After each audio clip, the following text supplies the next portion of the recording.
to the 182nd installment of Tell Em Alejandro, your #1 place for sports, cars, video games, fitness. If you're a man, you're here. Mr. Alejandro's about to tell him. What you about to tell him, Alejandro?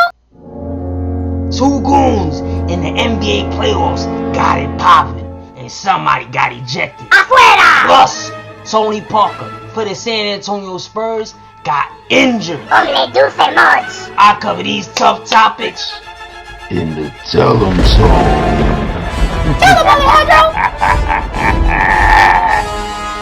TEA drinkers, get ready, people. We gotta introduce some goons to TEA. First of all, we got a goon who's officially certified, okay? A no-name bum by the name of Kelly Olynyk. Remember this guy, okay? Because a few years ago, I think the 114th installment, we covered Kelly Olynyk doing something ratchet in the playoffs, just like this. And we also gotta introduce another goon, baby. A new goon. One of the fake Odell Beckhams in the NBA. Kelly Oubre Jr. Let's go, baby. Kelly versus Kelly. Kelly Olynyk set a nasty screen on Kelly Oubre. Kelly Oubre was blind. He ain't see it. He ain't get the memo. He ain't get the words from his goon teammate. His man's left him high and dry. So boom, Kelly Oubre gets rocked on the floor. They call a foul on Kelly Olynyk. Kelly Oubre gets up. He storms his way over to Kelly Olynyk. He hits him with the classic forearm shiver, baby. Ding, ding, ding. It's on. Everybody's jumping out their seat. People going through tables. DDTs. Flying headbutts like Chris Benoit. We out here, son. This is a battle between the Washington Wizards and the Boston Celtics. Prior to this series, Mr. Alejandro predicted that the Wizards would win this series in 6 games. And so far, so good. The Wizards are currently down 2-1. However, this is a new rule that I'm implementing this year. You can never analyze a series until 1, 2, 3, 4. 4 games have been played. It's always too soon. Oftentimes people go up 2-0 and then a lot of people say, oh, well, the team that's down 2-0 is done. And then the people who are down 2-0 either end up winning 4 straight or end up winning 4 of the next 5. So you got to be patient, man. This is a 7-game series and it's a marathon, baby. It is not a sprint. Now, as far as Oubre and Olynyk are concerned, I think Oubre overreacted. You also have to understand that Oubre is up at this point by double digits in the game, his team. So you kind of got to keep your composure. You don't want to get fined or ejected or possibly risk any type of suspension further on down the road. As we saw last year in the playoffs, Draymond Green, aka the package hunter, was out here hunting packages, and then he ended up getting suspended in the NBA Finals, which was a big part as to why the Cavaliers came back and won the championship. So you really don't want to do anything that's detrimental to your team at this point in the playoffs. You want to be a mind game player as opposed to somebody who loses to somebody playing mind games on you. Kelly Olynyk is whack. Kelly Olynyk is not lit out here in these streets, but he's doing what he's been paid to do. Be a goon, set hard screens, bang in the paint, be annoying to the other team. And Oubre fell right into it. Oubre, stop overreacting, son. It's the playoffs. Be a man, eat that screen, and get up and let him know, yo, I'm going to screen you even harder. Now, we got to talk about my man's Tony Parker for the San Antonio Spurs. The Spurs are currently playing against the Houston Rockets, a.k.a. Dusty Beard, and that series is currently tied 1-1. Prior to the series, I picked the Spurs to win this series in 6 games. Whoever wins this series will go on to most likely play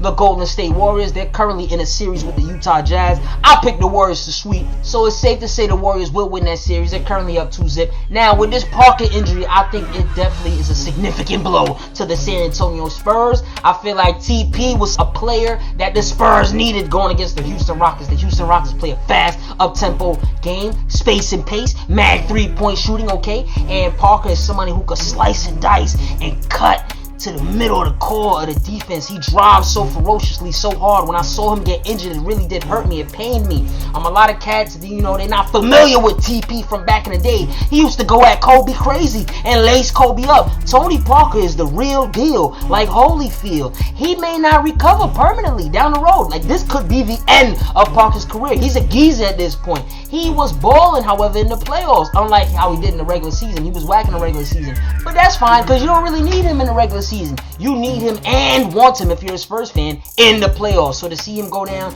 is painful. I'm rooting for him. And as far as the Spurs' chances winning this series, this injury definitely does diminish those chances. The Rockets got a better chance now. Me personally, I don't like the Golden State Warriors. I don't care who wins this series. I just want them to go at the Warriors crazy, because this season we are not rooting for Hollywood Hulk Hogan, Kevin Durant. Boo, you suck.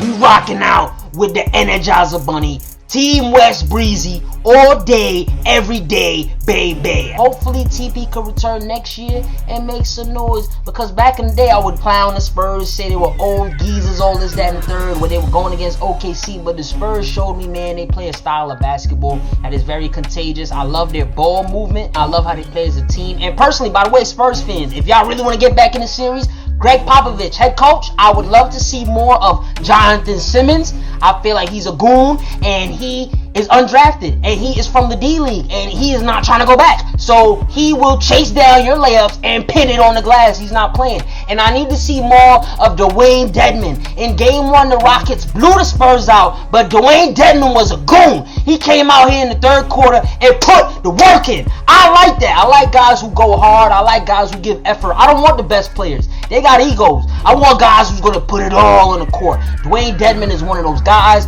Jonathon Simmons is one of those guys. Nenê Hilario and Clint Capela don't want no problems with Dewayne Dedmon. He is a goon. Let's go, Spurs. There you have it, folks. Mr. Alejandro's tough topics in the television. TA Drinkers, what do y'all think about the confrontation between the two Kellys? Kelly Olynyk, no name bum, and Kelly Oubre Jr., fake Odell Beckham. And also, what do y'all think about the Tony Parker injury? And how do y'all think it's going to impact that series? Who's going to win? Spurs or Rockets? And who's going to compete against the Golden State Warriors the best between those two teams? TA Drinkers, y'all know what y'all got to do. Tell them in the comments. Tonight's bow tie is brought to you by Dat Paper. You got something for me? Bring me that money, honey. Tune in for more sports, cars, video game, fitness, and all that. Follow at Em Alejandro to hear my immediate reaction to live sports events, or if you want to hear me cover a certain team or topic. Tell them. Outro music. Get it. Pow, pow, pow. Yeah. TA Drinkers, yo. This Rockets and Spurs series to me is one of the more interesting series going on currently. I like how the Spurs adjusted to the pick and roll. Initially, they were switching on everything. Now they're trapping Harden, or they're just keeping Kawheezi, my Neezi, on the dusty beard. I like that. Keep it up, Spurs. Let's get it.